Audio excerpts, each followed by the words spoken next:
I think what's really unique about lacrosse, it's a combination of so many different characteristics in other sports.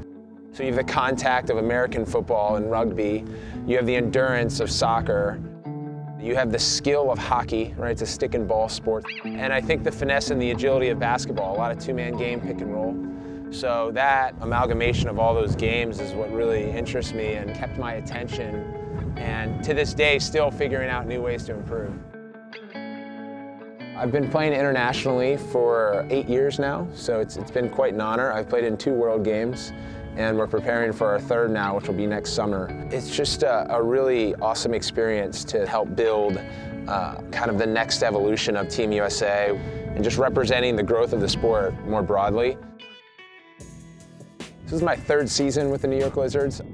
I think, of course, just like any team, you set your standard and you set your goal around an expectation around winning an MLL championship. Let's go. New York on 3, 1, 2, 3. New York!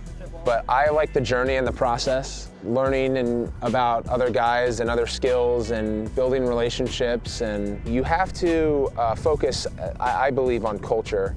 Of course, all the plays and the getting back into game shape and working on little nuances are going to be a part of that. But ultimately trying to find that connectivity that you have from the front office through the coaches to the last player on the roster.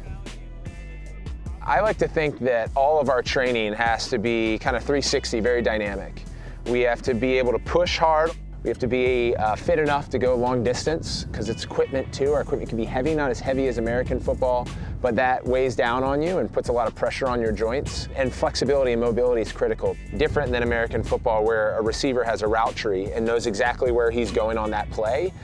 There's so much ingenuity in lacrosse where split dodge can happen, a slide comes, all of a sudden you're pivoting left and right, having not planned that. So I think that mobility, that flexibility, the strength and endurance, that full 360 training you have to be a part of.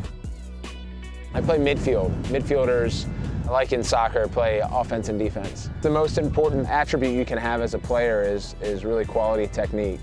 Usually the best offensive players in lacrosse have the best stick skills, which would be your ability to catch and throw in tight situations, cradle through traffic, and shoot hard and accurately.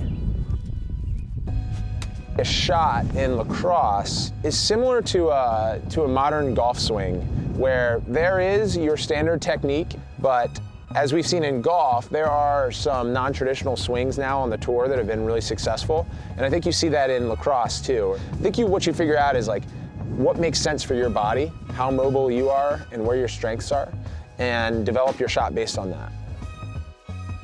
So you want to set up a wide base so you have a strong foundation where you can generate momentum from your back leg through to your front leg.